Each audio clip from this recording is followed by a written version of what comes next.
സംസ്ഥാനത്ത് എലിപ്പനി ആശങ്ക ഉയർത്തുന്നു. കഴിഞ്ഞ ദിവസം എറണാകുളത്തും കോഴിക്കോട്ടുമായി 2 പേർ കൂടി എലിപ്പനി ബാധിച്ചു മരണപ്പെട്ടു. ഈ സാഹചര്യത്തിലാണ് ആശങ്ക വർദ്ധിക്കുന്നത്. ഈ മാസം ഇപ്പോൾ ഒരാഴ്ച പിന്നിടുന്ന സാഹചര്യത്തിൽ മാത്രം 6 മരണങ്ങൾ ഇതുമായി ബന്ധപ്പെട്ട് റിപ്പോർട്ട് ചെയ്യപ്പെട്ടിരിക്കുന്നു.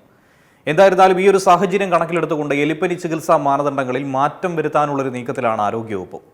കേരളത്തിൽ ഇപ്പോഴുണ്ടാകുന്ന പകർച്ചവ്യാധി മരണങ്ങളിൽ പകുതിയിലധികവും എലിപ്പനി മൂലമാണെന്നാണ് Thiruvananthapuram medical college professor doctor A അൽത്താഫിന്റെ വിലയിരുത്തൽ. കഴിഞ്ഞ 5 വർഷത്തെ കണക്കനുസരിച്ച് ഓരോ വർഷവും 300-നും 400-നും ഇടയിൽ മരണങ്ങൾ എലിപ്പനി മൂലം ഉണ്ടാകുന്നതായും അദ്ദേഹം ഒരു മാധ്യമത്തോട് പറയുകയുണ്ടായി.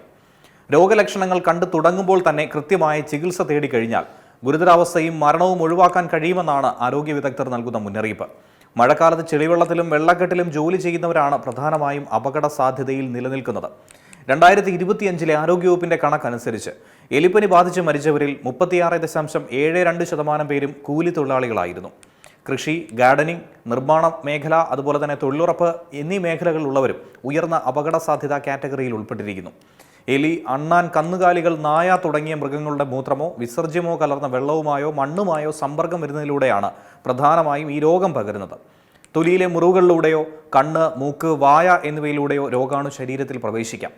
പെട്ടെന്നുള്ള ശക്തമായ പനി, തലവേദന, പേശിവേദന, കാൽവണ്ണവേദന, കണ്ണിന് ചുവപ്പ്, മഞ്ഞപ്പിത്തം തുടങ്ങിയവയൊക്കെ തന്നെ ഇതിൻ്റെ പ്രധാനപ്പെട്ട ലക്ഷണങ്ങളാണ്. അപകട സാധ്യതയുള്ളവർ മലിനജലത്തിൽ ഇറങ്ങുമ്പോൾ കയ്യുറയും മുട്ടുവരെയുള്ള കാലുറയും ഉൾപ്പെടെയുള്ള സുരക്ഷാ ഉപകരണങ്ങൾ ഉപയോഗിക്കണം. ശരീരത്തിൽ മുറിവുകൾ ഉണ്ടെങ്കിൽ മലിനജലവുമായിട്ടുള്ള സമ്പർക്കം ഒഴിവാക്കണം. വെള്ളത്തിൽ ഇറങ്ങിയാൽ കൈകാലുകൾ സോപ്പ് ഉപയോഗിച്ച് നന്നായി കഴുകണം. ഉയർന്ന അപകട സാധ്യതയുള്ള സാഹചര്യങ്ങളിൽ ഡോക്ടറുടെയോ ആരോഗ്യ പ്രവർത്തകരുടെയോ നിർദ്ദേശപ്രകാരം ഡോക്സിസൈക്ലിൻ പ്രതിരോധ മരുന്നായി ഉപയോഗിക്കാവുന്നതാണ്. എന്നാൽ എലിപ്പനിയുടെ ലക്ഷണങ്ങൾ കണ്ടു തുടങ്ങിയാൽ സ്വയം ചികിത്സ നടത്താതെ ഉടനടി തന്നെ ആരോഗ്യ പ്രവർത്തകരെ സമീപിക്കണമെന്നാണ് ആരോഗ്യവകുപ്പിന്റെ മുന്നറിയിപ്പ്. ഏറ്റവും പുതിയ വാർത്തകളും വിശേഷങ്ങളും വിരൽത്തുമ്പിലറിയാൻ സീ മലയാളം ന്യൂസ് എല്ലാ ഡിജിറ്റൽ പ്ലാറ്റ്ഫോമുകളിലും ലഭ്യം.